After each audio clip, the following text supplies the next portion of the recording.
Hi, Analisa 6 here with the Sober Curator and the Lady of Leisure to bring you the November 2023 horoscope for the zodiac sign of Pisces for sun and rising placements. Pisces, we made it. I've been recording these videos all day and I'm so excited to get to you.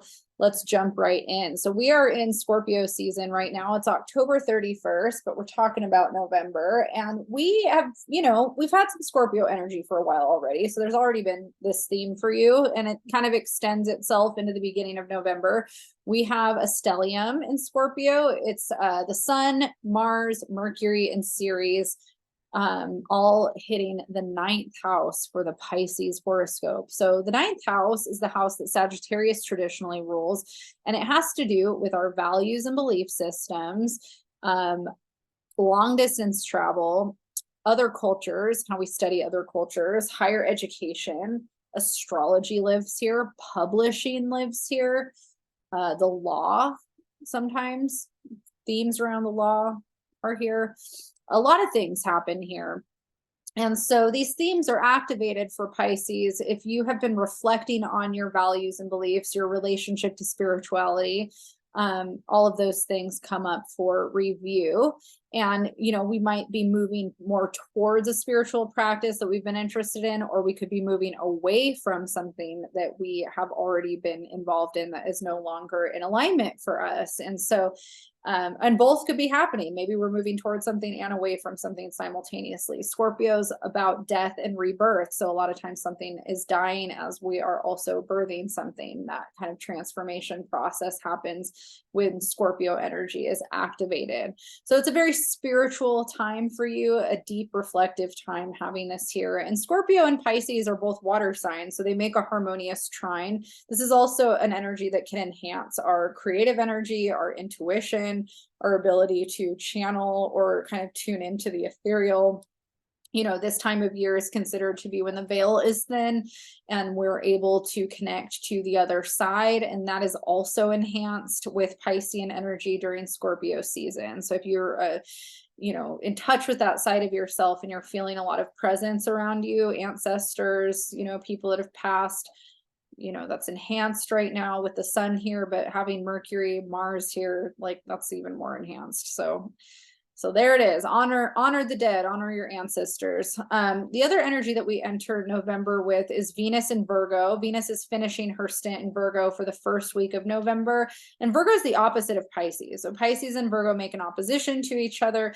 And the area that Venus has been highlighting for you is your relationships with others in a romantic way, but also in a partnered way. So that can be best friends, it can be business partners, and then also obviously romantic partners. And so that's been highlighted. Venus, when she's here, usually brings a lot of good fortune or abundance to relationships and relationship dynamics. It also makes you want to connect in a deeper way and sort things out, potentially in a relationship where you're talking more about the structure of the relationship, having it in Virgo, daily routines, mundane responsibilities, structure around what needs to get done is highlighted when Venus is passing through Virgo in a relationship-oriented way. Venus is going to leave Virgo on the 7th and move into her home sign of Libra. And the area that hits for the Pisces chart still has to do with relationship. So when Venus is passing through here, marriage is highlighted, sex is highlighted, shared resources, assets, shared wealth, inheritance, investments, loans, taxes, all of that is highlighted. Sex, death, rebirth is highlighted. She brings good fortune here. So if there's things that you want to work out or figure out, if you've already been in the process of working those things out and figuring those things out, she's here to kind of help move things forward and bring blessings to that area of your life. She's going to be here for the rest of November. After Venus enters Libra, Mercury is going to be entering the mutable fire sign of Sagittarius on the 9th. And so Mercury will be entering the area of the chart for the Pisces horoscope that has to do with your career. So Mercury, is the gift of communication and perspective and information. And so in Sagittarius, it's considered to be in detriment. But I think here there's a lot of ability to perceive the work that you're doing in the world and ask yourself if it's in alignment with your values and your beliefs and what you want to be doing on a spiritual level in the world. And so you might lean more into the work that you're doing, or you might evaluate and say, I need to maybe change something about what I'm doing so that it's more in alignment with myself. The Sagittarius story continues when the sun enters this area. So the sun moves into Sagittarius on the 23rd of November. And then Mars the next day also moves into Sagittarius. So by the end of the month, by the 24th, we're going to have Mercury, the sun, and Mars all in Sagittarius in the house of career. And so, Mercury and Mars together here, there could be some communication dynamics that are bumpy, but there's also a lot of opportunity for learning and growth and seeing beyond, where things, seeing the potential in things. But I think also it can be hard to get things grounded or keep things linear with these transits as well. So just things to kind of be aware of. Not necessarily bad, but not easy always either. And this energy squares Pisces, so it does create tension for you on a personal level where things could be hard to feel like you're getting it locked in, and things could feel more scattered and like they're changing or transmuting in that way. But again, opportunity for growth and learning and maybe making some different systems happen that need to happen when it comes to the work that you're doing in whatever capacity. Let's go ahead and get into the moon. So we have a new moon happening on November 13th at 20 degrees of Scorpio. And so that's happening in that same area that has to do with values and beliefs. New moons are all about setting intentions. So if you want to live more in alignment with what you perceive as your truth, and you feel like there's intentions that you could set towards living more in alignment with that, or if there's educational goals or educational pursuits that you have. My sister's a Pisces, and she just started at Parsons this year. And so I'm thinking a lot about the fact that her education house is really highlighted in this horoscope.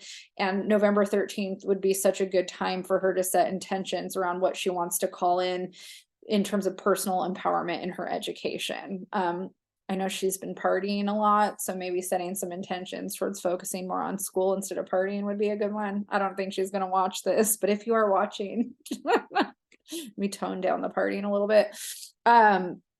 So yeah, educational goals are also really positive here. On the full moon, so we have a full moon happening November 27th at 4 degrees of Gemini. So we're going to have the sun with that Mars Mercury placement in the 10th house of career and highlighting your relationship to work. And then the full moon is going to be in the opposite place that has to do with home and family.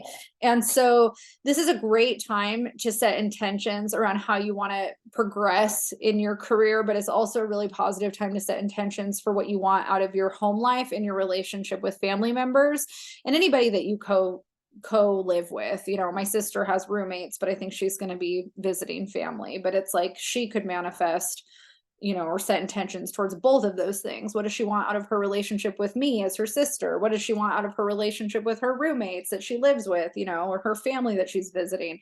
Those are just some examples. If you're, an older person that is hosting, around the holidays or things like this would be a good time to, maybe set intentions or manifest energy towards how you want things to go next time. If you had a hard holiday, here's what I'm not going to do next time. Sage and clean your house if you had any family discrepancies or bad energy or whatever. There might be a lot of tension around this full moon for Pisces because Sagittarius and Gemini make a square to Pisces. This is also a time where we reflect on our values and belief systems with the Gemini Sagittarius axis highlighted. So maybe there's family traditions that you're evaluating. Do I want to uphold this in my house, or do I want to move away from it? That's something, as an adult, I got really excited to not have to do certain things, with my family that I didn't want to do. I mean, holidays for me as a punk rocker, like as a kid, I loved holidays. And then once I, got older and thought that they were kind of a crock of shit that the corporate America was pushing on us, it was really important to me to live my truth and rebel against capitalism and Instead, I decided to go get wasted and do drugs with all my friends on holidays, because that's what you do instead of playing into the family consumption and bullshit. And then I got older and saw the dumbness of that. And I actually really missed my family and spending time with them. And now that I'm a homeowner, I actually really enjoy the cheesiness of decorating my house, and it actually makes me feel closer to my grandma, who is no longer here. And she was so good at throwing holiday parties, and so is my mom. You know, it's like I was so lucky to have grown up with so much of those things that I ended up taking for granted as a shitty teenager. And now I really enjoy, you know, decorating my house. And it's not capitalist to me. It's like me feeling close to my family, you know. And even though there's a lot of traditions that I don't align with, because I'm not Christian and I'm not, you know, I'm not into Thanksgiving and I'm not into a lot of that stuff. It's more about connecting to the energy of my family than it is about what those holidays necessarily represent, if that makes sense. And so there's some traditions that I do in my house just to feel a connection to my family, not necessarily because I believe in what they symbolize in, you know, the commercial way.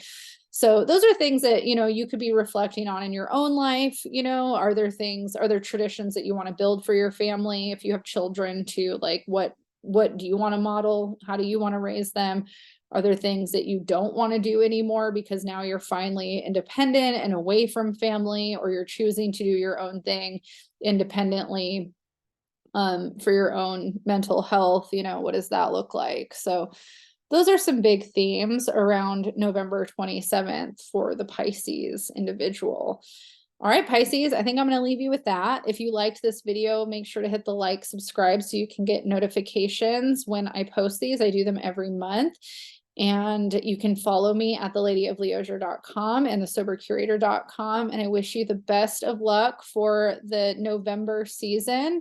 It might be a little bit bumpy, but I think there's a lot of opportunity for growth and deep insights towards some of the things that you want to move forward with in your life. I wish you the best of luck, and I'll see you next month.